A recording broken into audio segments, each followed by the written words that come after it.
Sure. Here's section 1 of the script, written to be direct, emotionally engaging, and within the 760-word count range, staying true to infidelity short story principles. He walked into my room like it wasn't strange. Like it was normal. Like he'd done it 1,000 times before. But something was different this time. I knew it. The air felt heavier, the way silence does just before a storm. Mark, my stepfather, looked at me with something unreadable in his eyes. Not fatherly concern. Not casual interest. Something else. Something that made my stomach twist. Just checking on you, he said, scanning the room like he needed a reason to be there. I nodded without saying anything. What could I say? I should start from the beginning. My name's Emily. I'm 22, just back from college for the summer. The plan was simple: decompress, catch up on sleep, maybe reconnect with my mom. But reconnecting implies there was a connection to begin with. My mother, Claire, is distant. Not in a cruel way, just emotionally preoccupied. She works non-stop, chasing titles and numbers and promotions. She's always been that way. Even when I was a kid, it was nannies and phone calls and silence. Mark came into our lives 6 years ago. At first, he felt like a calm presence. He cooked dinner. He remembered birthdays. He laughed at my jokes, even when my mom barely looked up from her laptop. But lately, things had changed. The way he looked at me lingered too long. His compliments weren't the kind you'd expect from a father figure. And he started finding reasons to be around me. The first time I felt genuinely uncomfortable was 2 weeks into being home. I was reading in bed when he knocked, barely waited, and walked in. "Hey," he said casually. "Just wondering what you were up to." I looked up, surprised, but he acted like it was nothing. Sat at the edge of the bed, asked me about school. His questions were ordinary. His tone wasn't. Then he commented on how grown up I'd become. "You're not a little girl anymore," he said. "You've really turned into a woman." I laughed nervously, brushing it off. I told myself maybe I was imagining things. Maybe I was too sensitive. But in the pit of my stomach, I knew that wasn't true. He started knocking less. Sometimes he didn't knock at all. One night, he brought me a glass of wine. "Your mom's out late again," he said. "Thought you could use some company." We sat in silence for a while. He asked about my love life, if there was anyone special. I kept it vague. I didn't want to open that door. Then he started talking about my mom, how distant she'd become, how they barely talked anymore. I stayed quiet. I didn't know what to say. It felt like he was baiting me. He looked me straight in the eyes and said, "Sometimes I wonder why I even stay in this marriage." My throat tightened. I told him I was tired and needed to sleep. He nodded but didn't move right away. When he finally stood up, he looked at me in a way that made me feel seen, and not in a good way. Like he saw something he wasn't supposed to want. That night, I barely slept. I kept replaying everything in my head. The way his fingers brushed mine when he handed me the wine. The way his eyes scanned my face like he was trying to memorize it. I didn't tell anyone. Not because I didn't want to, but because I couldn't explain it. It wasn't one big thing. It was dozens of small things stacking up like bricks, building a wall I couldn't climb out of. I started avoiding being alone with him. I made excuses to leave the room when he entered. But it was clear he noticed. He started pushing harder, more jokes, more compliments, more time spent in the same space, and still, my mom didn't see any of it. Or maybe she didn't want to. She was always too busy, too distracted, too proud to admit that something might be broken in the life she curated so carefully. But I saw it. I felt it. I wish I could say I stood up to him. That I confronted him or screamed or told someone. But I didn't. I froze. I justified. I told myself he was lonely. That it was harmless. That maybe I was wrong. I wasn't. That was the night everything began to unravel. I just didn't know how far it would go. Let me know when you're ready for section 2, and I'll continue without repeating or dragging the story. Of course. Here's section 2 of the script, keeping the writing tight, emotionally charged, and true to your infidelity theme. This continues directly from where section 1 left off and maintains the 760-word count requirement. The next morning, he acted like nothing happened. Cheerful, casual, like we hadn't sat in silence while something unspoken crackled in the air between us. I avoided eye contact. My mom was gone before I woke up, again. Mark made coffee, humming to himself. It made my skin crawl. I told myself to stay busy. I went out more, stayed longer at friends' places, but I always had to come back. Every time I walked into the house and heard him, I tensed. Something about the way he moved near me felt like I was being hunted. It escalated quickly. Not in grand gestures but quiet, calculated ones. He'd stand too close behind me at the kitchen counter. Touch the small of my back. Tell me I smelled good. Every time, I froze. And every time, he watched me freeze like it was a game. One night, my mom left for a conference out of state. I considered leaving too, making up an excuse to stay with a friend, but I hesitated. I didn't want to look paranoid. I told myself I'd just stay in my room, keep the door locked. That night, he brought dinner to my door. Knocked softly, tray in hand like some twisted room service. Thought you might be hungry, he said. You've barely eaten all day. I didn't want it, but I opened the door anyway. He smiled like he knew I would. I kept the door open only a crack. Thanks, I said, reaching for the tray. But he didn't let go right away. His fingers brushed against mine, then held on too long. You're shaking, he said. I pulled away and shut the door in his face. I sat with the tray on my lap, untouched. My heart pounded. I was scared, but I was also confused, and ashamed that I felt any part of this was my fault. Later that night, I heard footsteps. I knew it was him. I held my breath as they passed my door, then paused. The knob didn't turn. He just stood there. I could feel him standing there. Eventually, he walked away. The next day, I couldn't avoid him. I walked into the living room and he was there, pretending to read. He didn't look up at first. When he finally did, he smiled like nothing was wrong. Can we talk? He asked. I didn't answer, but I didn't walk away either. I don't want you to be afraid of me, he said, standing up slowly. That's not what this is. I still didn't say anything. I wanted to scream, but I couldn't find my voice. You're special, Emily, he said. You make me feel seen. Something your mother hasn't done in years. I stepped back, but he stepped forward. Don't do that, he whispered. You feel this too. I know you do. And then, without waiting, he kissed me. I froze. My arms didn't move. My mouth didn't open. I didn't kiss him back. But I didn't stop him either. And that silence, that inaction, felt louder than anything I'd ever said. When I finally stepped away, I whispered, "This is wrong." He smiled gently, like it wasn't. Wrong, he said, is a word people use when they're scared to admit what they want. I ran to my room. Slammed the door. Sat on the floor until my legs went numb. My head spun with 1,000 thoughts. Had I led him on? Was I complicit because I hadn't screamed? Because I'd let it happen? That night, I ignored all calls from my mom. I didn't want to hear her voice. Didn't want to lie. Didn't want to protect her from something I was now part of. I didn't sleep. The next day, he acted like it was some secret we now shared. He winked at me when no one was looking. Brushed my arm when walking past. I was sick to my stomach. The final straw came 3 nights later.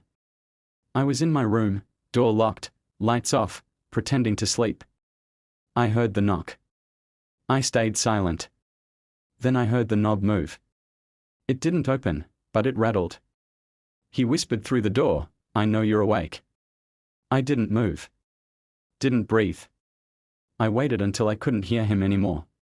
When I finally opened my eyes, I stared at the ceiling and told myself one thing: this can't continue, but it did, and I still hadn't told anyone, not even myself. Let me know when you're ready for section 3, and I'll continue the conclusion.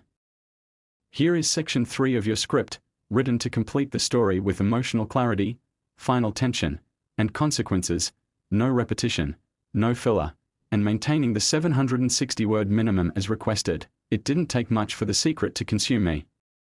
I stopped eating. I avoided mirrors. I jumped when I heard his voice.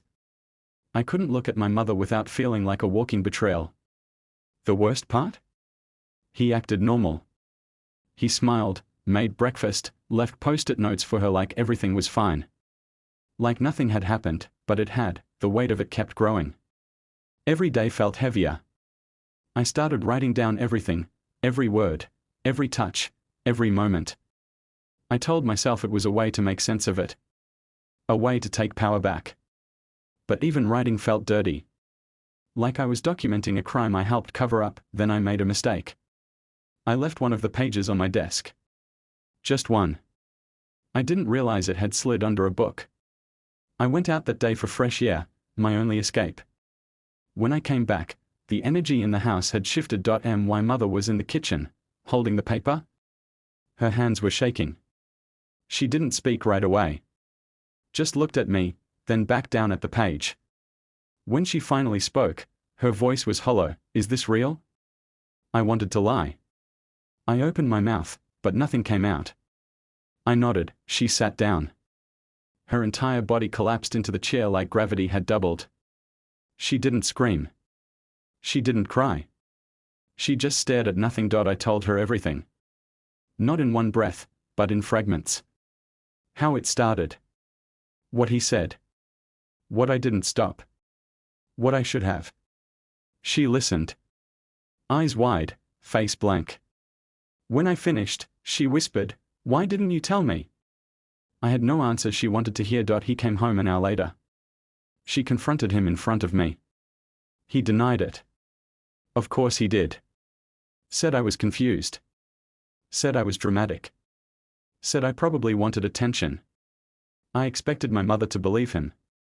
Part of me even hoped she would, because if she didn't, the reality was unbearable. But she didn't. She didn't believe him. Not this time. She told him to leave. Right then. No discussion. No second chances. Just go. He tried to reach for her. She pulled back like he was poison. He looked at me then, just once. No apology. No anger. Just that same unreadable expression from the first night. Then he left. The silence after he walked out was the loudest sound I've ever heard. I thought I'd feel relief. I didn't. I felt hollow. Like something had been ripped out, but the infection stayed behind. The days that followed were a blur. My mother barely spoke. I barely ate. We moved around the house like strangers, each locked in our own private grief. Eventually, she told me I should leave for a while. Stay with her sister. Somewhere quiet. Somewhere away from everything. I didn't fight it. I packed my things and left the next morning. Her sister lived 2 hours away in a small town where no one knew anything.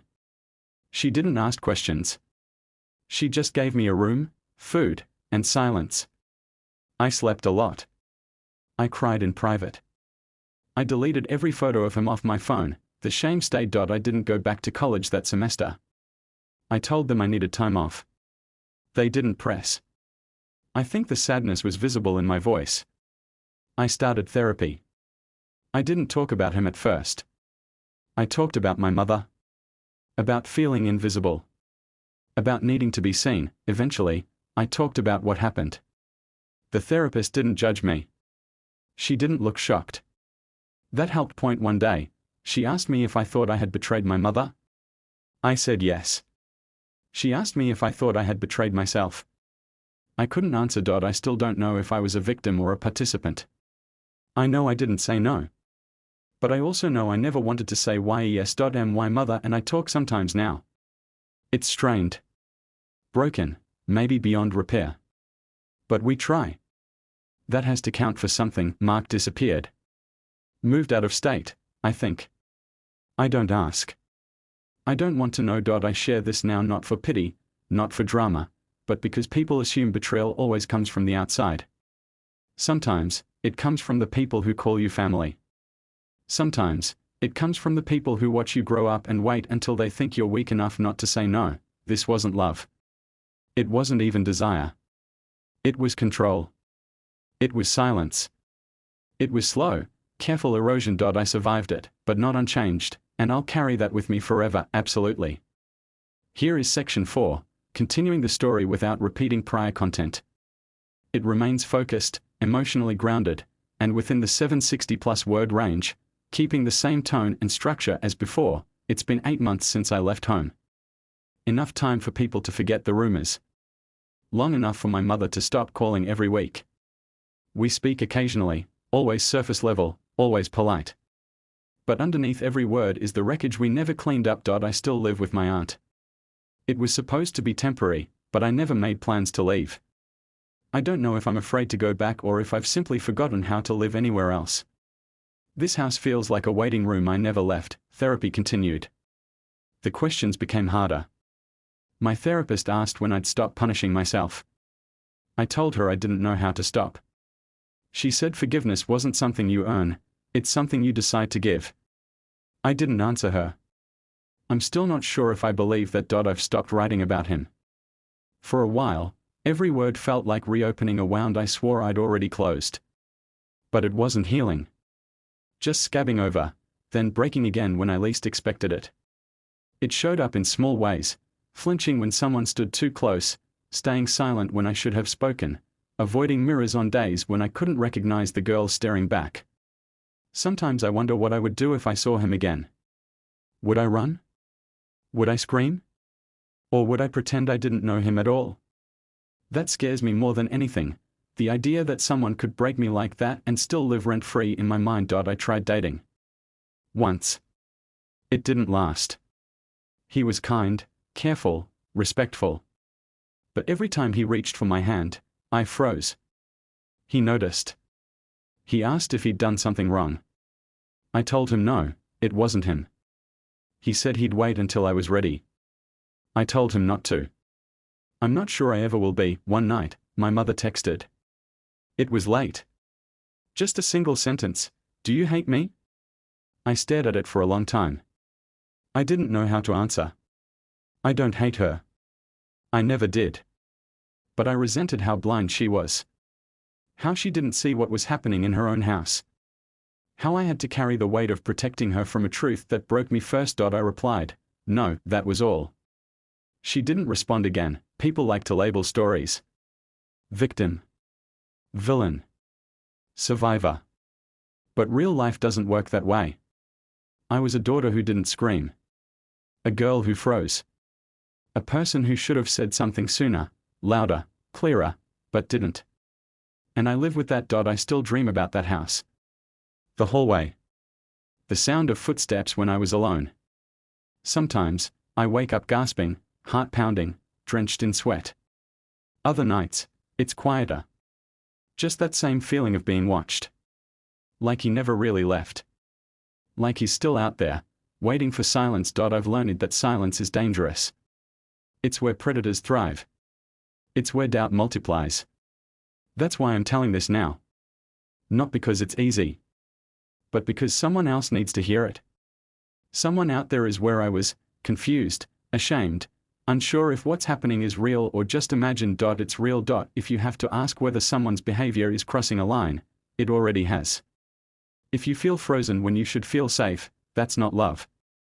That's power. That's manipulation. And no matter what they say, it's not your fault. I'm not the same person I was before all of this. There's a part of me that hardened. Another part that cracked. I've grown quieter, but not weaker. Just more careful about who I let close. About who I trust with my silence. I'm still rebuilding. Still learning what boundaries feel like. Still figuring out how to love myself without needing someone else's attention to validate it. Sometimes, I reread that page my mother found. Not to relive it, but to remind myself it happened. That it wasn't a dream. That I survived. He took something from me. But he didn't take everything, not my voice, not my future, not this moment. This is mine.